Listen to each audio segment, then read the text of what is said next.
wind blowing about 15-20 miles per hour,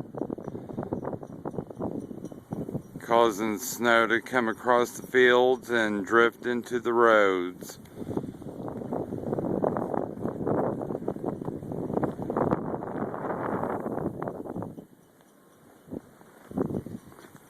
Big snow drift here.